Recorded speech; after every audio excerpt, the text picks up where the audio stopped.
time once again to go to the line in Lima.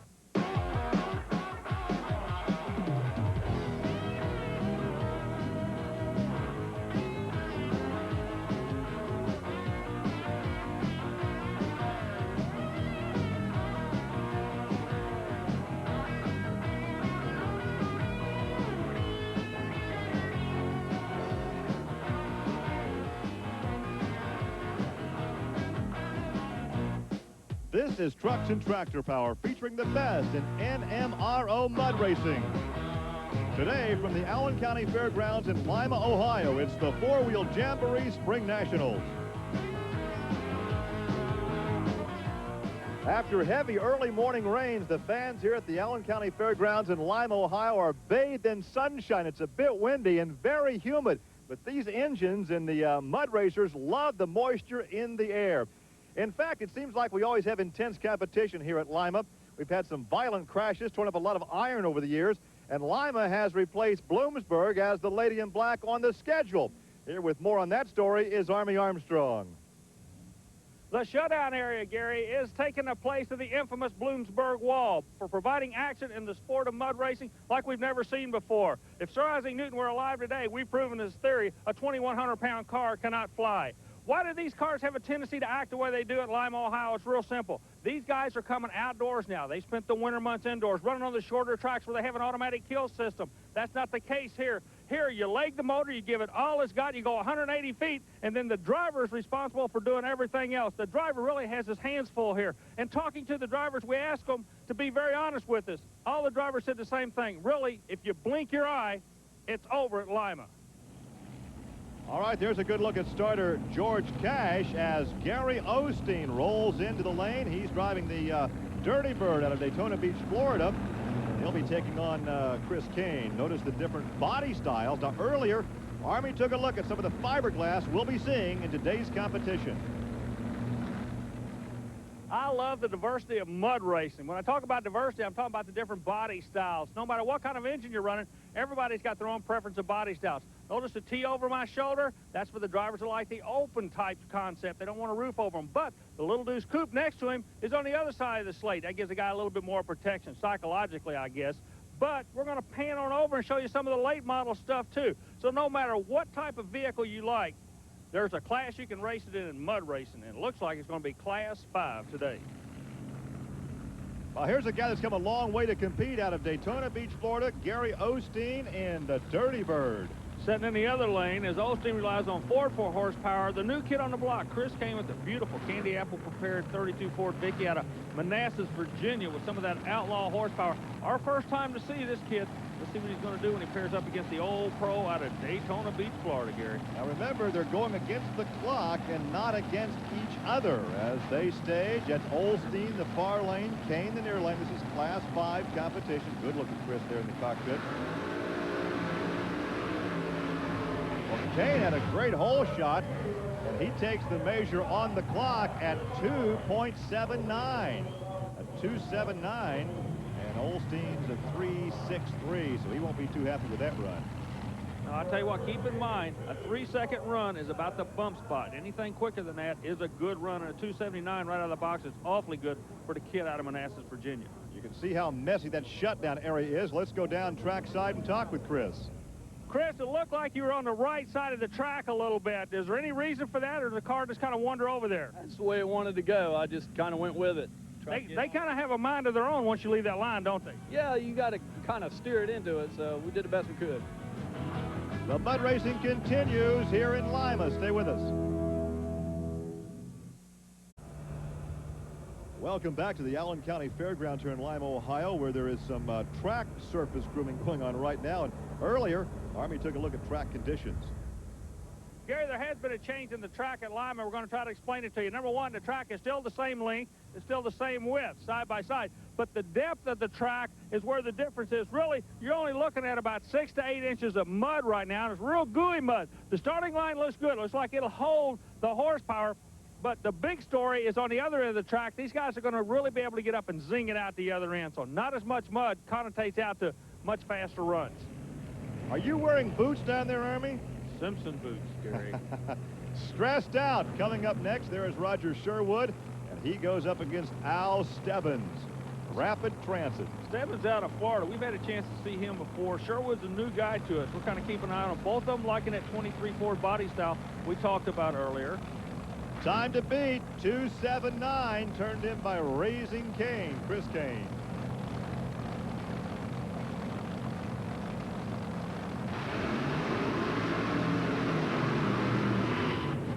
Gary, the trick is getting on top of the mud, skipping across of it. That's exactly what Stebbins did. Roger Sherwood has a 3:18 ET, but coming up a time that will be very difficult to beat today, a 2:73 for Al Stebbins in Rapid Transit. Great crowd on hand here in Lima, Ohio, as we show you the replay near lane. Here's the Rapid Transit, and he takes it out of there to 2:73, and here's Army. The number's 2769. You got to be tickled to death with that. I think it'll hold. It's a slick track, Army. We detuned the car where it hooked because it was real wet earlier today, and the other guys, the other class, they were having fits with the track. We detuned the car. I hope it'll hold. Yeah, once again, that number was a 2:73. As we take a look at the Bandit, this is Tony Farrell making his way to the starting line. And earlier, Army caught up with a guy who's taken his share of lumps here in Lima, Ohio.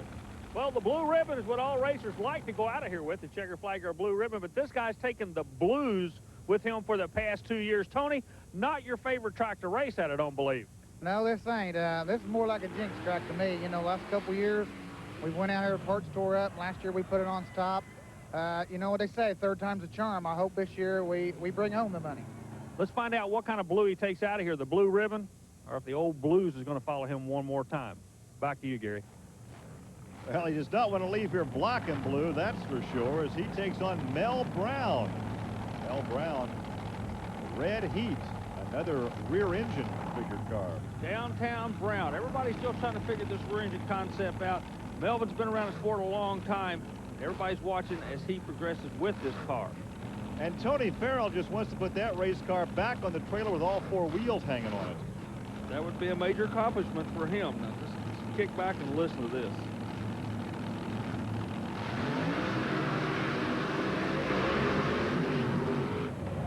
Well, is the monkey off his back? Maybe not. He's right side up, but obviously a mechanical problem for Tony Farrell. Looks like a blown head gasket, Gary. So Farrell at a 3:10 will have to take it home and then nurse that one as we take a look at Dan Vukovic and Bone Digger taking on Garland Walls in the Gambler. But first, let's talk with Tony Farrell. Here's Army. Well, this tells the story right here, an indication of a lost cylinder, but you went through on two wheels, so it was better than last year, but not as good as you wanted it to be. Yeah, I'd say we probably just burned a piston, but at least we kept the shiny side up this year, so I can't really complain. And we go back to the starting line now with Dan Vukovic and Garland Walls. There's the Bone Digger. Now, Garland's been around a long time. He runs under the sponsorship of the X1R friction fighter people out of Florida, and he can lay down a number for you. Well, Vukovic had a good run top end, but Garland Walls takes a 3:46. He did not have a very good hole shot, a 3:15 for Dan Vukovic, so he really made it up on the top end. You know, I'm noticing something else. These 23 open cars seem to be the car to be driving today. They are cutting the good numbers. I wonder if there's anything in that body design we talked about earlier. Well, here's Rob Marshall and beating the odds, a 23 open coupe. Let's go back and talk to Garland Walls.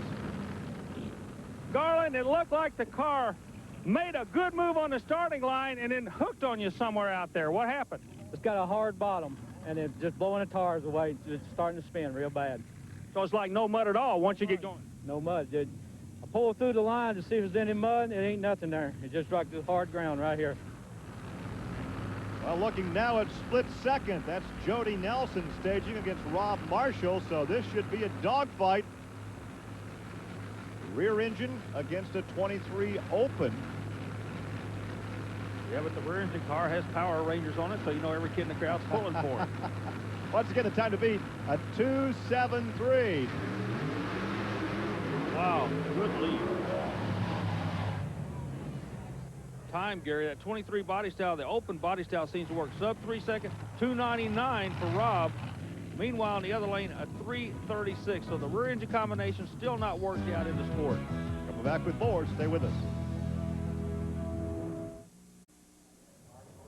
Hey, that could be the best seat in the house as we say welcome back to the Allen County Fairgrounds here in Lima, Ohio, where Ford Trucks present the four-wheel Jamboree Spring Nationals, part of the Special Events Performance Series. Al Stebbins continues to lead at 2.73, and Chris Kane right behind him, then Rob Marshall, Tony Farrell, and Dan Vukovic. Some highlights now from Class 5 competition, a battle of a couple of injected cars. Pete Resig in Magician, taking on Rick Wheeler in Alley-Oop. Both of these vehicles rely on nitrous oxide to assist them to make their horsepower. Alley-Oop gets in trouble in the shutdown area with a 387, the Magician, and Rick in Alley-Oop was disqualified. Yeah, but Alley-Oop was a mean motor scooter and a bad go-getter. I knew you were going to say that. Dan Harris in Delirious taking on Rick Hollywood Hoffman. And Hollywood smokes an engine going 368. Don Harris might not be too delirious with that 373. Last year's winner in Class 6, Tom Martin, back with the Super Coupe banner, had the back pedal in the near lane, but looks like he's taking good horsepower. As soon as I took off, it turned to the right, and I had to lift, and then it took off like a rocket. I'm sure it hurt my time pretty bad, but the car felt real good, and that's good. Hey, and here's something you don't often see. This is actually after the run. David Whitehurst in Psycho, backing up, backs over the Richter scale with Dan Richter, and then adds insult to injury. He's going to kill our producer for putting this on the air. Back to the starting line. So far, it's been a pretty tame day here in Lima. Mike Camella in Bonkers. He'll be taking on Mike Yosha in Hyperactive. Mike Yosha came into the sport, working his way up. He's into the big supercharged motors right there, doing a little bit of a draw hop. He learned that from drag racing. The reason they do it here is to sling the mud out of the tires, not to make them hot, but to actually sling the mud out of the tires on these supercharged engine vehicles. Well, of course, these guys are running late in the draw. They were unlucky enough to draw later in the competition. Track not perhaps as good as it was. There's the time to beat. A good run by Camella so late in the field, despite looking like he had to lift. 294. 294, yeah. That's a number. That's a good number. For this late in the competition. Yosha, a 323. He could go better if he went earlier in the field, I would bet. Meanwhile, back on the starting grid, Jimmy Carr will be in the near lane in a supercharged Ford vehicle, 23-year model. But in the far lane, a beautiful vehicle, brand new body style, 27 Ford Roadster of the Behrman brothers. And Gary had a chance to look at it earlier today. Well, the competition had better move over because the Behrman brothers are back in town with Chemical Reaction, the 93-94 Cut Tire champion. Well, of course, Steve and Mike debut a brand new 27 Ford Harwood Roadster. We see these things on the drag strip. Now, keep in mind, this is a new KCD chassis. They've gone to chrome moly, thinking it would be lighter, but the car itself is only about 30 pounds lighter than the old model. They still feature the Odie's 510 cubic inch power plant, but the big difference is the position of the cockpit. Notice it's offset to the left. Now, you ask the owners and drivers, Mike and Steve, why? They say, well, it's a better view past the engine. But in reality, that's the way this fiberglass body was molded. So instead of shaving out this area and cutting the body to match the frame, they made the frame to match the body.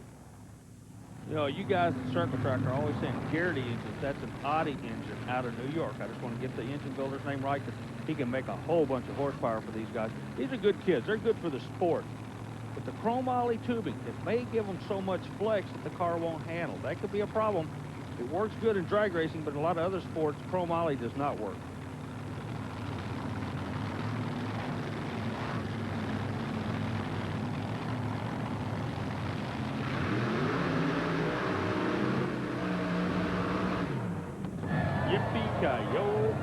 They almost get together in the shutdown area. Jimmy Carr goes a 303 and never satisfied.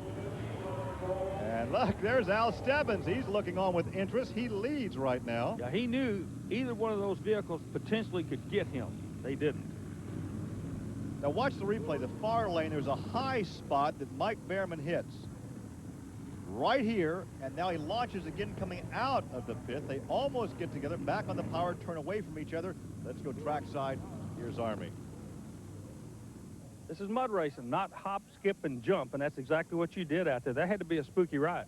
Yeah, it caught the bank a little bit and threw me to the other side. Okay, but then the car came back again and made another move. Oh, I nailed it again when I got back in the pit good, straight. That's the best I could do. The competition continues from Lima. Stay with us. We're coming right back. He has rhythm. The Memorial Jamborees are part of the Special Events Performance Series featuring a weekend of four-wheel fun. Check out the manufacturer's Midway. There's also several categories of show and shine competition. Contact the Special Events Promotion Company to find out when a Jamboree will be near your area. Oh, and there is some great-looking hardware on display here in Lima this weekend. Man, a lot of pride, joy, and money tied up in those vehicles. This is one I probably could afford. Yeah, there's no age limit on fun. Always remember that. That's the beginning of it there, and guys Put your like you are the seatbelt end on. of it. The kid doesn't have a seatbelt on. Let's take a look now at the current standings. Al Stebbins continues to lead with that earlier run of 2.73. Then Chris Kane continues in second. Mike Camillo, Rob Marshall, and Jimmy Carr rounding out the top five. More Class 5 highlights. Darren Ovington, the owner of the Pork Brothers Express, normally drives indoors only, where the car has an automatic kill switch and the tracks are much shorter. He steps up today to go outside, so we're going to be keeping an eye on him. And right next to him is the guy with the weird hat, none other than Fred Wilhite. And old Freddie is ready. Check it out. There's a time for Fred in an earlier run at 3:09 and Darren at a 3:46. Now, last year's Class 5 winner, Dan Brown, sporting new colors on his Mind Games vehicle. He's teamed with Blower Drive Service this season. Dan taking on another newcomer to the circuit, Joey Villarreal, Joey Quick. And after this run, Army caught up with Dan Brown. Track today wouldn't hold the horsepower. It just blew the tires away. He's felt about like a water burnout in the drag racing, you know.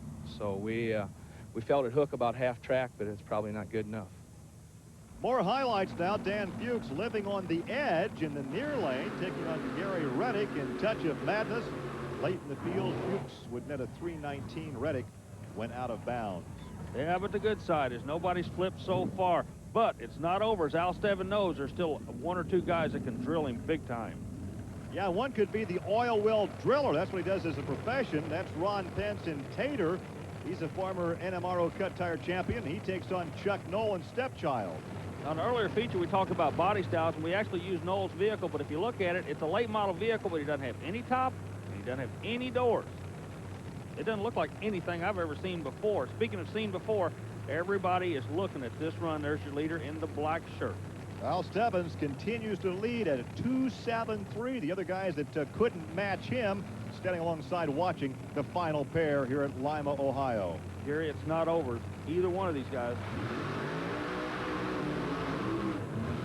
Good run for Tater. Let's check it out. Ron Pence turns in a 2:84. Good enough for third place, but not quick enough for the victory. Al Stebbins is your winner. Congratulations to you. I tell you what, a good draw and a bad track worked to your advantage today. That early draw helped you, didn't it? I believe so, but we still pulled an old slick track trick. We actually took off in second. I want to take this time to thank a few sponsors: Gary's Driveline, Larry Ladd done some head work, my engine builder Mike Ford, and last but not least, Bill Barrett does my fuel. If I didn't have them people, we wouldn't be here. Thanks a lot. Congratulations to you. Thank you very much. Indeed, Al takes the victory over Chris Kane, Ron Pence third, Mike Camella, and Rob Marshall rounding out the top five here in Lima, Ohio. Then we had Jimmy Carr, Fred Wilhite, Tony Farrell, Dan Brown, and Dan Vukovic. Our congratulations to Al, and there's his lovely wife, Becky. That wraps it up from Lima. For Army Armstrong, I'm Gary Lee. We'll see you next week on Trucks and Tractor Power. Now here's news and exciting video release from Diamond P Sports. What could follow the 3 volumes of Diamond P's and They Walked Away series? A 4th, and They Walked Away 4, like its predecessors, captures the most perilous moments in recent motorsports history. Unmerciful doubles, unbelievable flips, falls, and fires, and in every harrowing incident, the driver beats the odds. Once again, man and machine test their mettle through mayhem in over a dozen motorsports disciplines. You can't find this video in stores. You can't rent it. And anyone who has it won't let you beg, borrow, or steal it. Then how do you get your own copy of it and they walked away for? Call 1-800-652-8686 or send $24.95 plus $4 shipping and handling to the address on your screen. 1-800-652-8686 or charge it on your Visa, MasterCard, or Discover card. Call 1-800-652-8686. 1-800-652-8686 or charge it on your Visa, MasterCard, or Discover card.